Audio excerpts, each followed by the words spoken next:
Ahojte, ja som Ivan Petros zo Zvolena, mám 51 rokov, takže už mám niečo za sebou.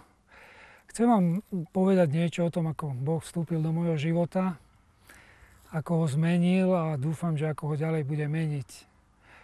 A vstúpil mi ale určite vtedy, keď som končil moje štúdium na vysokej škole a ako si viac som sa začal zamýšľať nad tým, že ako svoj život budem smerovať ďalej a tak som túžil, že ten život nemôže byť prežitý len tak nejako jednoducho a že sa držať len nejakých tých pozemských vecí a že sú veci, ktorým nerozumiem a sú otázky, na ktoré si neviem odpovedať a chcem ten život prežiť zmysluplne a šťastne. A táto túžba, ktorá bola v mojom srdci, úplne stačila na to, aby Boh vstúpil do môjho srdca.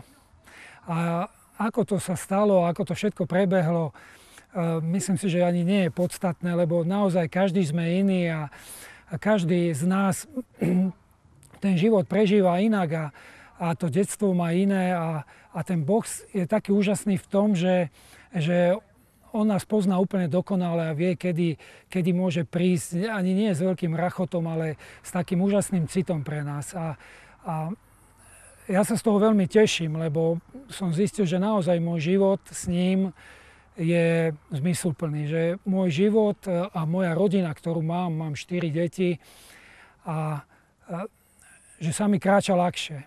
A že všetky tie rozhodnutia, ktorými som prešiel v živote, a neboli to ľahké rozhodnutia, či keď som bol bez práce, alebo keď som rozmýšľal o mojej kariére v živote, ako si usmerniť ten život, aby som dosiahol nejaký úspech, tak vždycky som sa spoľahol na toho Boha. Vždycky som ho pýtal: Pane, čo chceš ty odo mňa?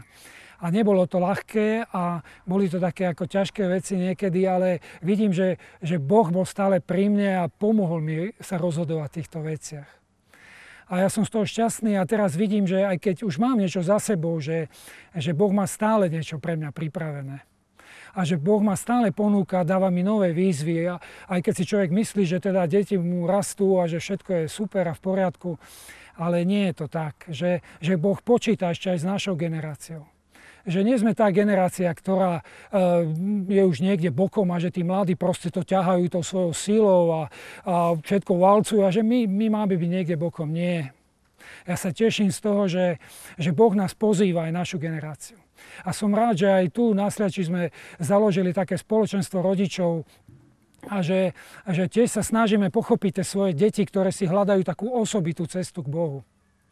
Že hľadajú si taký úzky vzťah s Bohom a oni sa radujú z toho, ako im Boh vstupuje do života. A oni vidia, že ich koná v ich živote a my takisto túžime, aby konal v našich životoch. A chceme ich tak držať aj tak ako rodičia, ale aj ako spoločenstvo, lebo v tom je naša sila. A tak je to aj taká moja výzva pre vás všetkých, ktorí možno váhate alebo si myslíte, že s Bohom ja už to mám jasno, že nie je to tak. Že nebojte sa otvoriť ešte viac Bohu. Ešte viac Duchu Svätému, ktorý vás zapáli nové túžby a vy zistíte, že ešte môžete získať viac. A netreba sa báť, že do čoho nás Boh pozýva. Lebo niekedy sú to ozaj také veľké kroky viery, ktoré musíme urobiť, že toto je ťažké, že Pane, do tohto nejdem. Ale ty nás k tomu pozývaš. Tak ja vám držím všetkým palce a teším sa z toho, že aj vy sa rozhodnete kráčať s Pánom ešte tak bližšie a tak radostnejšie. Amen.